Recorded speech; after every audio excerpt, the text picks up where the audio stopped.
Hello everybody and welcome to Amphlett Reviews, back with some more Japanese content and another test disc for an upcoming release from Arrow Video, Sex and Fury and Female Yakuza Tale on the 6th of July 2026, a double bill edition.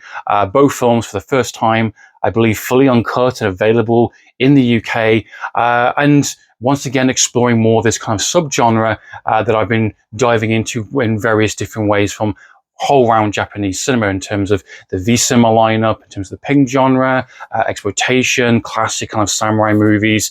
Arrow Video is definitely having variety of different, picking of movies they're selecting for their kind of monthly releases. And it's quite interesting to see which ones they are selecting. And it's fantastic, like labels like Arrow Video, All Radiance, All Fair Window Films, presenting these films in high definition, giving you extras, giving them the proper English subtitles, and giving just easier access to these films that are just somewhat been locked in its native country. In terms of Japan, maybe it's got an older print DVD, or maybe it's got that kind of that really limited, restricted kind of foreign release, where you want to go with a reliable distributor that has a good reputation, that knows the attention to detail in terms of the transfers, and providing you with a solid release. This was meant to have a UK and a US release distribution-wise, but there are some copyright issues in terms of releasing it in the US. The rights issues for some of these films as well is very kind of sporadic and kind of all over the place in terms of who can actually release these, in terms of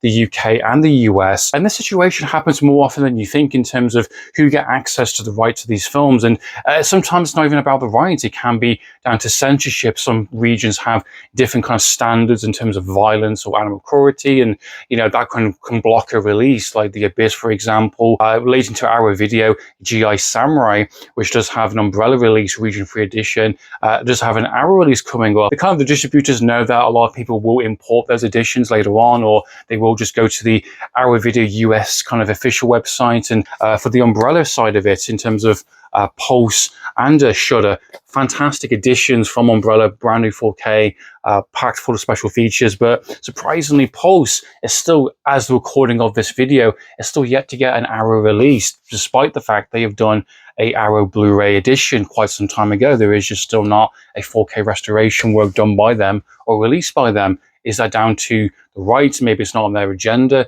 It's interesting to kind of see who gets there first and how they're presenting these films. And with Sex and Fury, there has been a previous edition before this in terms of a Blu-ray, but it was quite expensive out of print. It came back in print at one point. I think there might be a German release, if I'm not mistaken.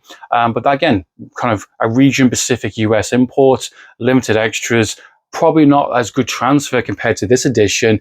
And obviously, you're going to go with a more reliable distribution company like Arrow Video to supply your Hong Kong and Japanese kind of fulfillment in this case. It's a very interesting time and space right now in terms of these different distribution companies really kind of investing time and money into brand new packaging, brand new extras, presenting box set editions from Hong Kong and Japanese cinema, and to see who gets there first. It's a bit of a race to see who's going to offer the best edition in terms of the film itself, the extras, the packaging, the availability of it. We know Arrow Video's got a brand new sub-label coming out soon called Toy Robot Video, which is a brand new UK and US market distribution company. Not all these editions and all these films are going to work as well and sell well. So cleverly, by doing a sub-brand and kind of outletting them in terms of a brand new kind of label, you can do these and they can be presented and kind of focused more just on this type of market. And I think Arrow Video is picking and choosing which type of titles and directors they want to kind of focus on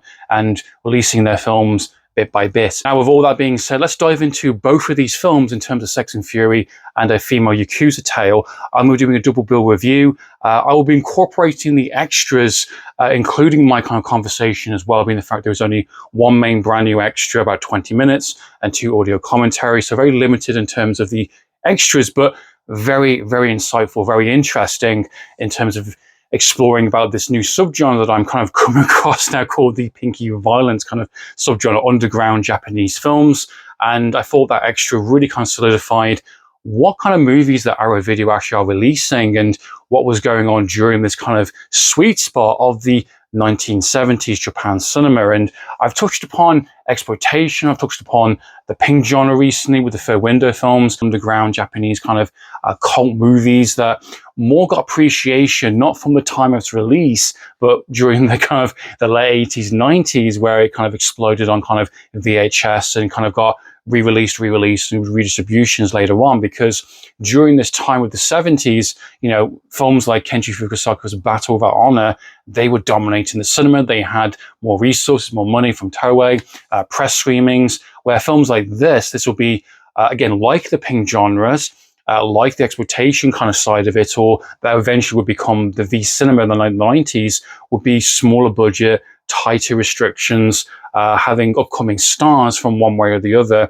and having very talented directors and writers made these films quick, get them out there kind of thing, but wouldn't have the resources to do press screenings, would rely on tabloids in terms of the paper. And it's interesting on the extras, he talks about reading out some of these descriptions on the actual paper, and then it would be down to word of mouth to kind of spread it for its success or non-success. And a lot of these films would find its kind of glory days later on within the later market in terms of home media, and just kind of like, hey, I've seen this clip and it's wild. And this kind of falls into what I was saying before in terms of supply and demand. You know, if people want these types of films enough, if people are willing to spend money in terms of a rental, a brand new edition, new extras, you know, people will pay attention to that, at least eventually. And this is why 2026 is a bit of a golden year in terms of some of the biggest releases in terms of Asian cinema ever, in terms of the Golden Princess Library, Window, Arrow, and Radiance, delivering some of the best kind of films that I've ever seen. Have a bit of a discussion and to see what you guys think, and maybe add it on the conversation as well. Now, I have previously reviewed and talked about Sex and Fury a little bit of time ago. I did do a review on it alongside a previous film from the same director. Now, in both of these films, you have a wonderful, gorgeous actress who is the star of both films, Riko Ike, which is known as the queen of the pink violent genre, subgenre, the underground kind of genre. And she has quite an interesting resume. She's worked with this director quite a few times. There's a whole sub-series of these kind of girl boss kind of movies, you know, very 70s, modern contemporary kind of films, you know, kind of screw against the system, kind of rebellious kind of thing, and go against the man, sexual awakening. You've got girl bosses coming out there with switchblades, or they're using their femininity as a weapon against these very greedy, very corrupt, nasty men, which have, you know, at this point, I suppose, in the time, have taken over the world. So it's kind of a fighting force against them. And I think these two films represent some of that energy and that spirit of the kind of the mid-70s in these films, despite the fact they were set during the kind of a certain decade in Japanese history. It's interesting to kind of see the kind of the parallels that these films are trying to present in terms of how they approach women and how the main character is a female-led star in the film, while also having the tick boxes, a bit of a cult status kind of movie. This is, you know, she's in a bath, she's bathing, and she gets ambushed. She basically jumps out of this and slices and dices, and, you know, badass, blood everywhere. Very much inspired and influence of the much later Kill Bill, Quentin Tarantino, which is a more Western kind of accessible kind of film, which takes a lot of kind of the spirit and the energy of these kind of movies from Hong Kong and Japanese cinema and puts it into a Western kind of package. You know, you can see the draw and the influence right there, and obviously being very 70s as well, heavy stylines, great cinematography, interesting kind of music choices, and that's a really big famous sequence, a clip that you can see during that time within Twitter and Instagram and YouTube. It was just like, oh, what is this film? This is a crazy sequence, and, you know, creates hype, creates awareness, and you want to check it out. And I managed to watch it, and I felt the film was fine. I didn't think it was anything particularly that mind-blowing. I felt it to be an enjoyable film for what it is. I thought, you know, it ticks the right boxes in terms of what you want to see. Now, I'm going to break this down a little bit further in terms of my own experience, and maybe you guys can chip in as well. Maybe I'm completely wrong on this. Maybe you're thinking, Andrew, what the heck are you talking about? However, hear me out. With Sex and Fury, and to some extent with the female Yakuza tale, the exploitation, the kind of Roman porno, kind of sex genre kind of films, you've got nudity, you've got steamier sequences, you've got gorgeous women, foreign women coming into this film, you've got sequences, long, gated sequences that are just there for the sake of being there, to being titillating, to be steamy, to be, deliver a certain type of film. And, that's what the film is, essentially. It's in the title, is a Sex and Fury. So it delivers on that sense of it. So it's delivering all that stuff, and it's doing it quite extensively. And I think if you're enjoying that, that's what you want to see, and you want a minimal plot with those sequences on top, great, you're going to get it for sure. You've got a very surge of a genre that's happening during this time, which relates to the butterfly movies and some of the films I've talked about on this channel. The female badass kind of boss character, which is going on a revenge mission, whether she is a samurai, whether she's ex-Yakuza, whether she has a fucking shotgun, it doesn't really matter. Which is willing to get nude, which is also willing to use her femininity and her body as a weapon, which she does in the film, which is pretty cool. A tragic backstory from a very young age, built herself up to be a pickpocket, a thief, but also is a badass with a samurai sword. She's clever. Various men that have tattoos on their backs, of course they do, and she's seeking revenge as she's going along. She's not the best at it, and to be completely honest, she's pretty actually crap at to some extent, despite how capable she is in some situations, but in others, things deliberately happen within the story so we can get more tension, more high stakes, and of course, more nudity. That's what the film's trying to go for. So you've got this very surge of a genre which is very popular during the 70s, female-led revenge storylines placed in the film. It's very basic, it's very simple, but it's in there as well. And you've got the gambling aspects of the film, which I talked about within the Red Pony movies and the Butterfly movies I talked about previously, is all about female-led stars based on material that was around post-World War II and during the kind of certain centuries of Japanese cinema, which is a reference point where you had female-led characters that were professional gamblers, or again, pickpockets, or badass women with Yakuza swords kind of thing. And that also is another appealing genre because, same with Hong Kong cinema during the 80s, people want to see gambling sequences. They want to see high stakes money. And, within the Butterfly movies, there's a pool sequence, which is reminiscent of The Hustler. So you've got three different sections. Then you've got this kind of period setting, which talks about some political kind of movement during the time. It's very light. It's not really the prime focus, but it's in there just to kind of, as window dressing, to kind of allow scenes to happen from one bit to the other. I think this is a preference. I think there are much better films in this space, artistically, directing base-wise, story-wise. There are just much more interesting movies in this subgenre, whether it's the pinky violent genre, whether it's the later 70s kind of exploitation genre, like Female Prisoner Scorpia. I think there were much better movies in this same kind of space. And I felt that main sequence, as mentioned, was the best sequence of the entire film. It never really got anywhere that interesting after. It's very self-indulgent. It has way too much kind of exploitation stuff. The political aspect is weak. It's just kind of thrown in there. You've got a sub-storyline, love storyline, which is pretty crap, if I make it honest. Makes no sense. Drags down the film a little bit. The revenge aspect is kind of just loosely kind of thrown in there. You're not really that invested. You don't really care.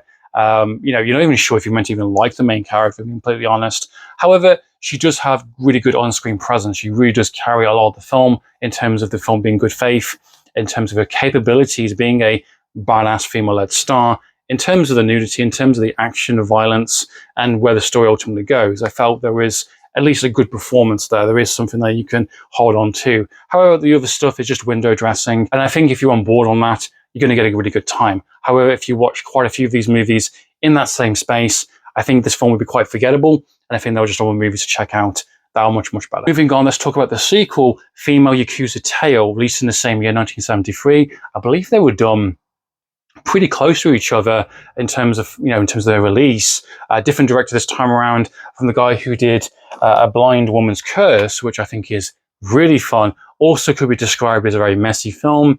It's a bit all over the place, but there's a lot of charm to this, and there's a lot of things that do happen in terms of the story, in terms of the characters and the reveals that just really just appealed to me. A much more stronger voice, I would say, exploitation, Roman porno, Japanese market during that time. A very established name, which Arrow Video has done quite a few of these movies on Blu-ray. Most sequels aren't as strong as compared to the first one, because the established idea or the intention was to make a certain type of film. Now you've got success, now there's interest or intrigue.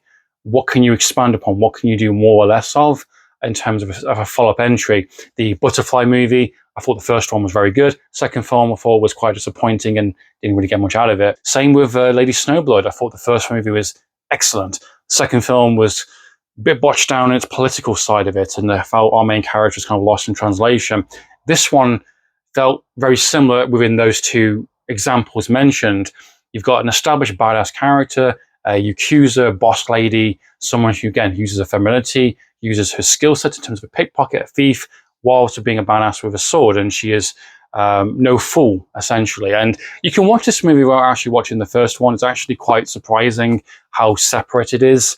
It's just the same character, is just expanded upon a bit more. You find out more about her background. I think they do use some footage from the first movie to kind of fill in some blanks. They explore a bit more character development for her in terms of her growing up and how she owes some kind of allegiance to some members that helped her, because she obviously lost her dad.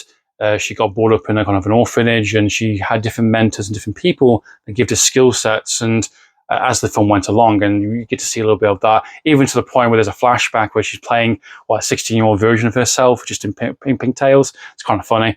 The storyline for this one around and what it goes for, I thought was quite dull. I thought it was quite disappointing, to be completely honest, and I thought it was very goddamn confusing.